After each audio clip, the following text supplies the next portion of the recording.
ഇരിട്ടി കുന്നിന് സമീപത്തായി റോഡരികിൽ വാഹനങ്ങൾ പാർക്ക് ചെയ്യാതിരിക്കാൻ മുന്നറിയിപ്പ് സംവിധാനം ഒരുക്കി പായം ഗ്രാമപഞ്ചായത്ത്.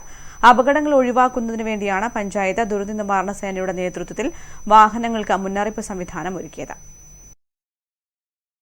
കനത്ത മഴ പെയ്യുന്ന സാഹചര്യത്തിൽ ഇരിട്ടി പാലത്തിന് സമീപത്തുള്ള അന്തർസംസ്ഥാന പാതയോരത്തെ ഇരിട്ടിക്കുന്ന് അപകട ഭീഷണിയായി മാറിയിരിക്കുകയാണ്.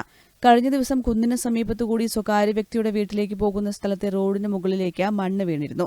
പലയിടങ്ങളിലും മണ്ണ് ഇടിയാറായ അവസ്ഥയിലുമാണ്. ഇത്തരത്തിൽ മഴ തുടരുന്ന സാഹചര്യം കൂടി കണക്കിലെടുത്താണ് വലിയ അപകടങ്ങൾ ഒഴിവാക്കാൻ പായം പഞ്ചായത്തും റവന്യൂ വകുപ്പും രംഗത്ത് വന്നത്. കുന്നിന്റെ താഴെയായി പുഴയോരത്ത് രാത്രിയും പകലും നിരവധി വാഹനങ്ങൾ പാർക്ക് ചെയ്യാറുണ്ട്. ദീർഘദൂര ലോറികൾ അവിടെ പാർക്ക് ചെയ്ത ഡ്രൈവർമാർ വിശ്രമിക്കുന്ന സ്ഥലം കൂടിയാണ് ഇത്. എന്നാൽ ഇത്തരത്തിലുള്ളവർക്ക് മുന്നറിയിപ്പ് നൽകുന്നതിനു വേണ്ടിയാണ് പഞ്ചായത്ത് ദുരന്ത നിവാരണ സേനയുടെ നേതൃത്വത്തിൽ വാഹനങ്ങൾ പാർക്ക് ചെയ്യാതിരിക്കാനായി മുന്നറിയിപ്പ് സംവിധാനം ഒരുക്കിയത്. പായം ഗ്രാമപഞ്ചായത്തിന്റെ നമ്മുടെ ഇരട്ടി പാലം കഴിഞ്ഞ് തൊട്ടടുത്ത സ്ഥലത്താണ് ഈ വലിയ കുന്ന് ഇടിയാനുള്ള സാധ്യതയുണ്ട്. കഴിഞ്ഞ ദിവസം വാർത്ത ഉൾപ്പെടെ വന്നതാണ്. പക്ഷേ ഇവിടെയെല്ലാം വലിയ വാഹനങ്ങൾ നിർത്തിയിടുന്ന സാഹചര്യമാണുള്ളത്.